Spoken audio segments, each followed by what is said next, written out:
This podcast is part of the Dark Myths Collective. Visit darkmyths.org to discover more shows like this one. The darkness awaits.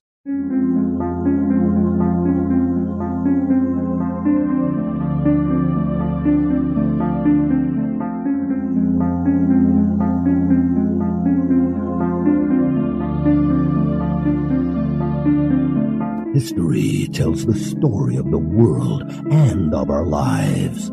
Sometimes that history goes bump in the night.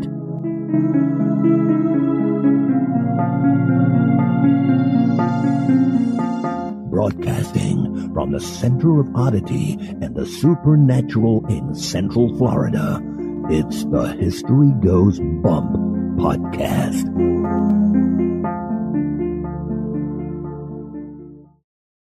Hello, you spooktacular people. Welcome to this 274th episode of the History Goes Bump podcast, Ghost Tours for the Theater of the Mind. I am your host, Diane. On this episode, we're heading out west to another old mining town, which has pretty much become a ghost town, and this is Goldfield, Nevada.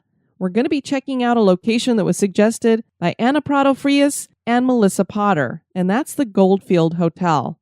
This hotel has a reputation for being quite haunted. Many of the ghost programs out there have visited and caught evidence. The fact that it's been mostly abandoned and hasn't been used for decades is hard to tell because it really is in fairly good condition. It definitely needs restoration. It needs a lot of love. And unfortunately, a lot of people have purchased the building in the past and promised to do all kinds of things with it, and then they haven't done anything with it.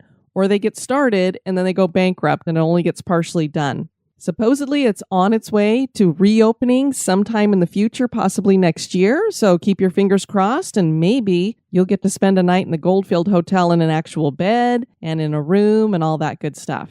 Before we get into that, we have some people to welcome into the spooktacular crew. We'd like to welcome Danny, Heather, Kathy with a C, Theodore, Allison with one L, Deborah with an AH, Ringo, Dina with an I, and Heidi with an IE. Welcome, everybody. We're so glad to have you.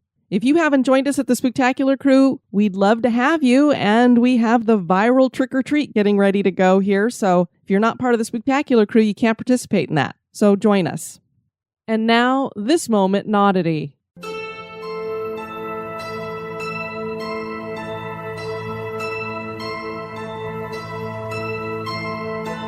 When the genius Albert Einstein died, his body underwent a formal autopsy. That autopsy was performed by Thomas Harvey. He photographed and weighed the brain, and then he decided that he wanted to study the brain further. He wanted to figure out what made Einstein tick. This was not something that was approved. That didn't stop Harvey. He ended up losing his job at Princeton Hospital because he had kept the brain. He didn't give it back. Rather, he took it home and took more photographs and sliced pieces of the brain up. He discovered several areas of the brain, such as the parietal lobe and sylvania fissures, that had grown larger than normal. Parts of Einstein's brain were absent as well. Scientists who heard about this later theorized that these absent areas allowed the brain's neurons to communicate differently and for Einstein to think in a visual way. After his thorough study, Harvey stashed the brain away at his home for the next 20 years. And that certainly is odd.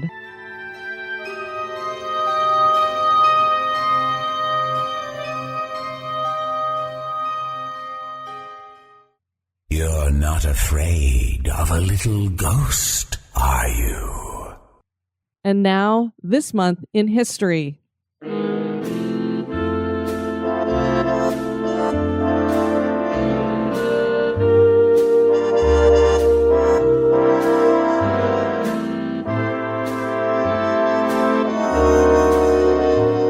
In the month of September, on the 10th, in 1977, the guillotine falls silent for good.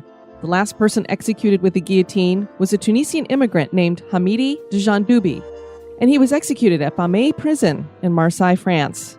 Decapitating machines had been used as far back as before the French Revolution. The guillotine became popular during the French Revolution when physician and revolutionary Joseph Ignace Guillotin won passage of a law that required that all death sentences be carried out by, quote, means of a machine. The first guillotine was tested on cadavers before it put the first person to death on April 25, 1792. Eventually, the machine would also claim Louis XVI and Marie Antoinette, the former king and queen of France.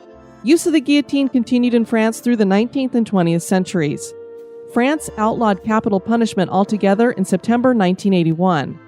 And there is a museum dedicated to the guillotine in Leiden, Sweden.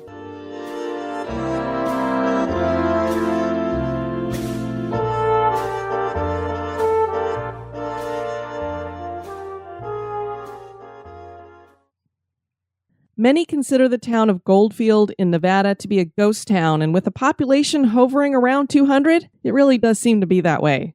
This was once a boom town, though, and for several decades, millions of dollars in gold was mined here. During that boom, the Goldfield Hotel was built. This building is one of the few to have survived fire and time. Today, the only guests that stay here are those seeking a connection with the afterlife. Based on the experiences reported in the media and those that I've heard personally, the hotel's reputation for being haunted is well deserved. Join me as I explore the history and hauntings of the Goldfield Hotel.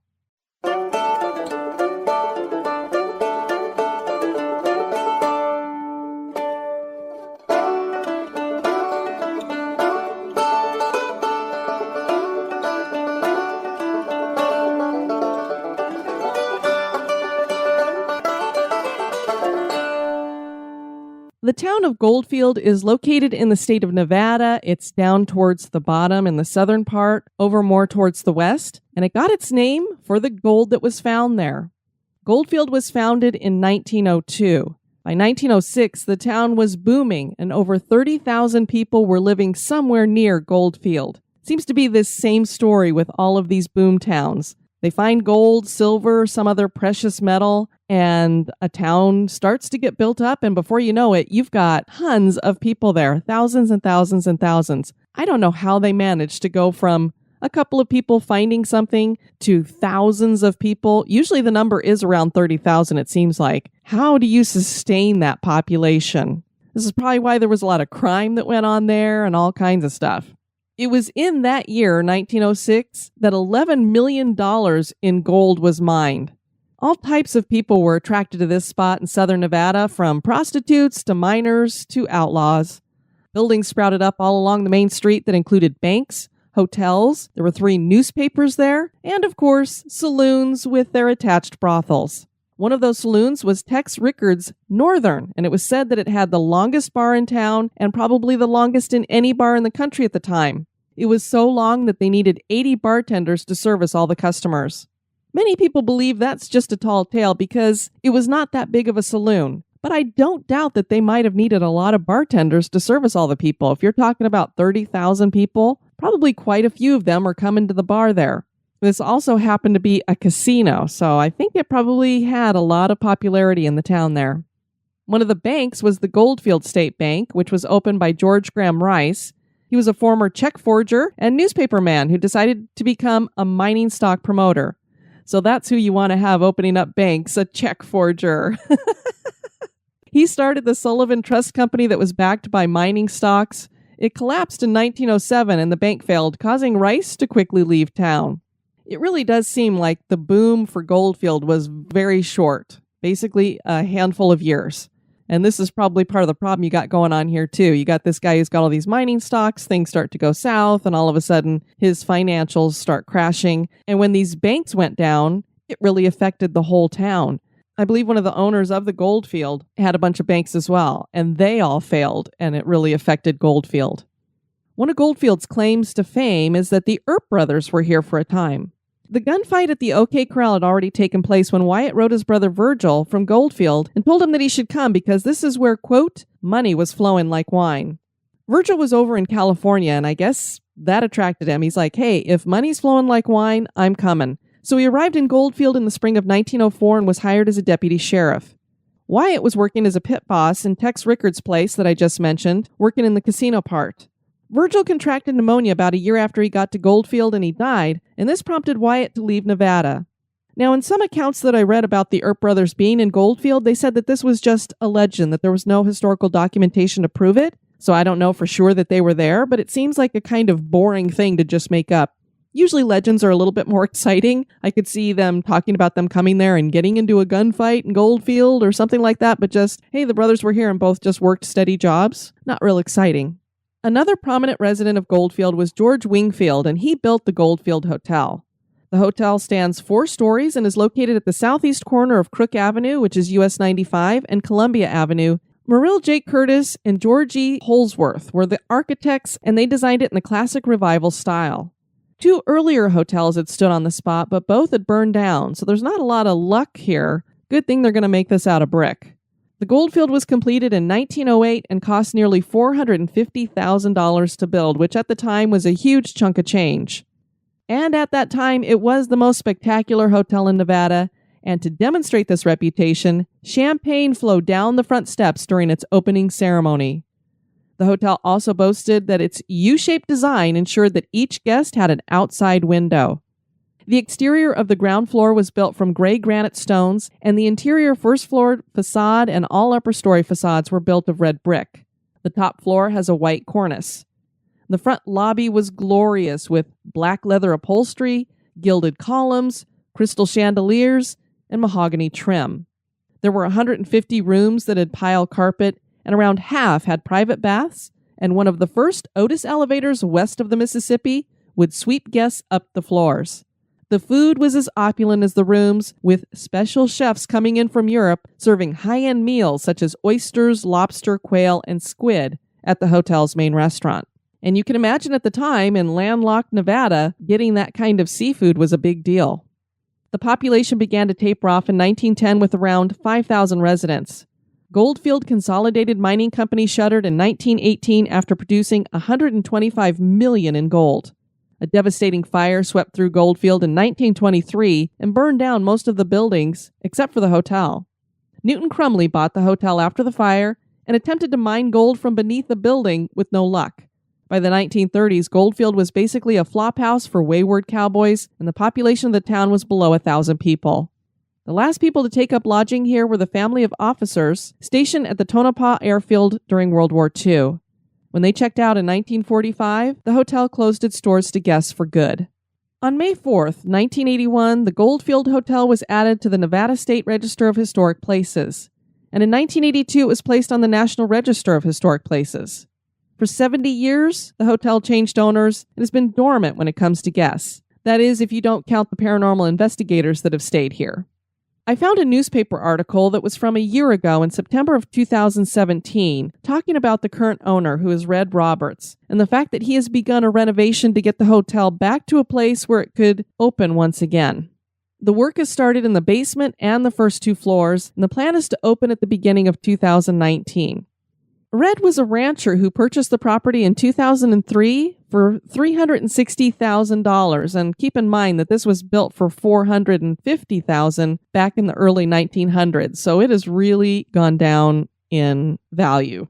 He has bought the parcels of nearby land as well, which has some people speculating that he will be expanding the hotel.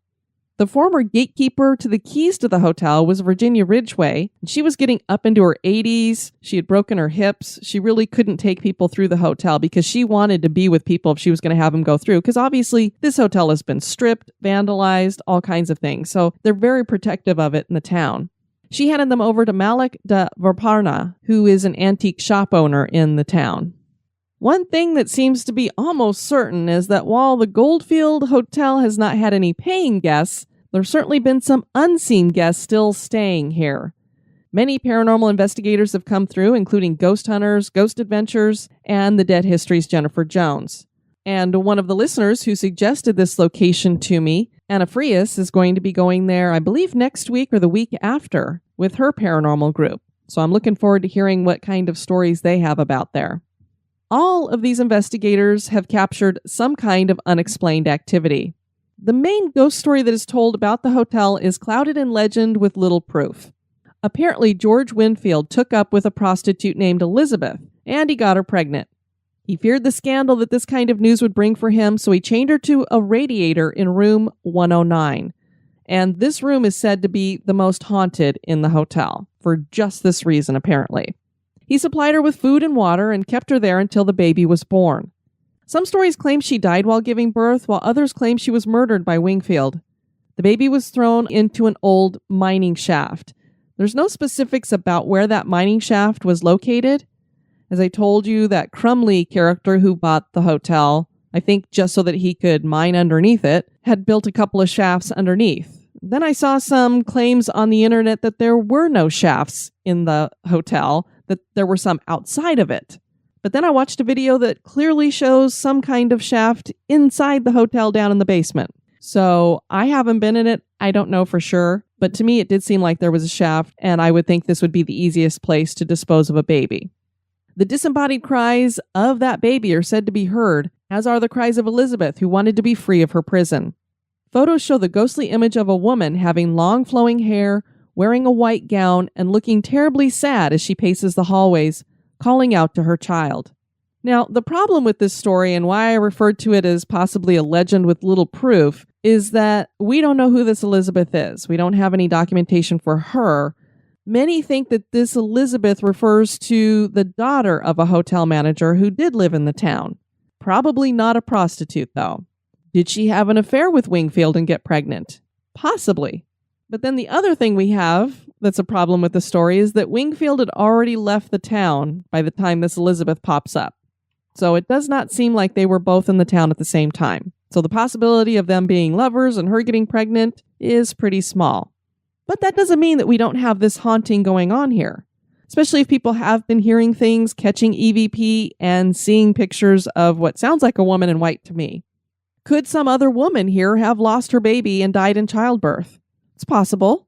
Maybe we did have a pregnant prostitute who came here and had her baby and lost it. I don't believe the story about Wingfield and Elizabeth being together and her being chained to a radiator is true, but there could be a female ghost here who is looking for her child.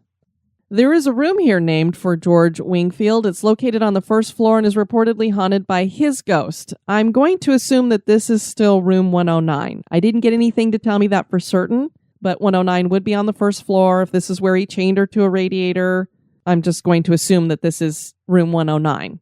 Piles of fresh ashes have been found in the room, and the lingering scent of cigar smoke can be detected. Wingfield's spirit has been sensed near the lobby staircase also. Then there's this really weird story about two small children that have also been seen in the lobby near the staircase and such. They're said to be pranksters. They sneak up on people, tap them on their backs before giggling and running away. You're probably going, well, what's so strange about that? There's children ghosts in all kinds of stories that you've told. They do seem to like to giggle and run around and play. Well, these two children are accompanied by a little person. I don't know who this little person is. It's not another child. It is an adult. So I'm not sure what we have going on here, but it just seems like a weird story to have these two kids hanging out with a little person and that they all somehow died here and so are haunting here.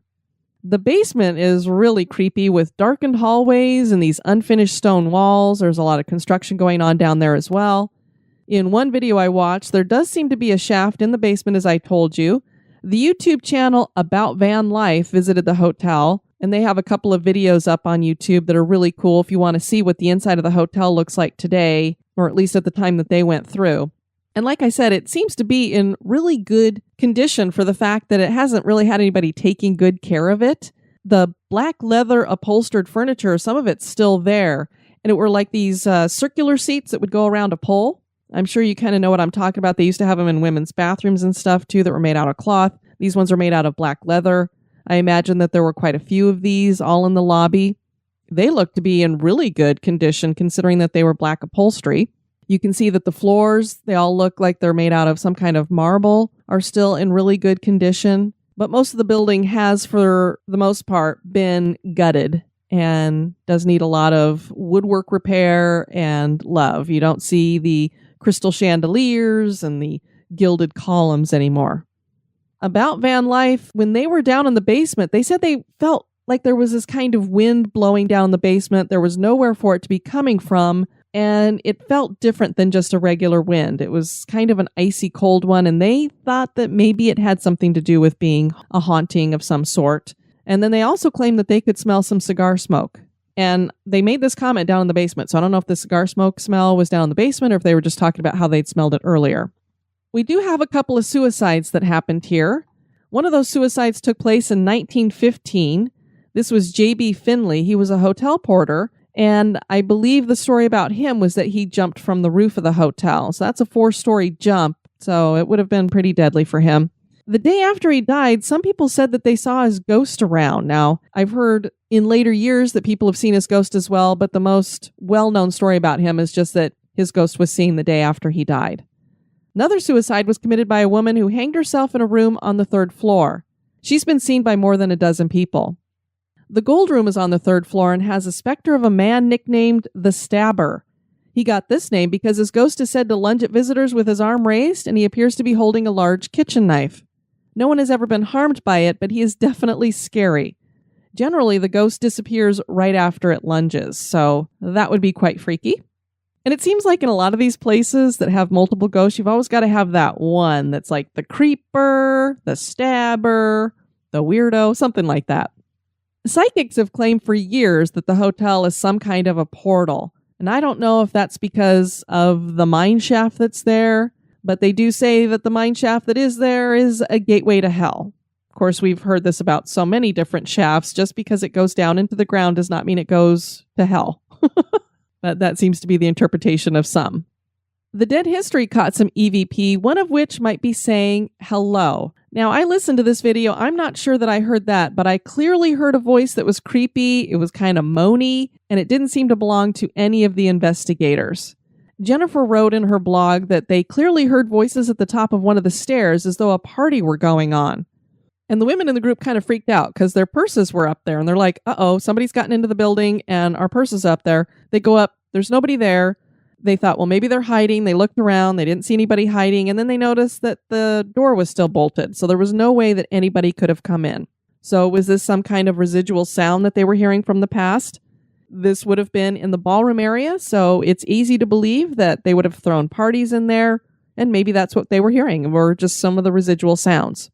The group also heard boots walking above them when no one was in that location. Down in the basement is where Ghost Adventures caught something kind of weird on video. They were making a documentary at the Goldfield, and they captured what appears to be a brick levitating in the air and then shooting across the room. And this was back in 2004, right when they were getting started.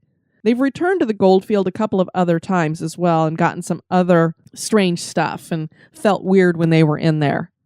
I watched the video and it was very hard for me to tell what was going on. All I heard was Zach doing a lot of screaming and being very scared.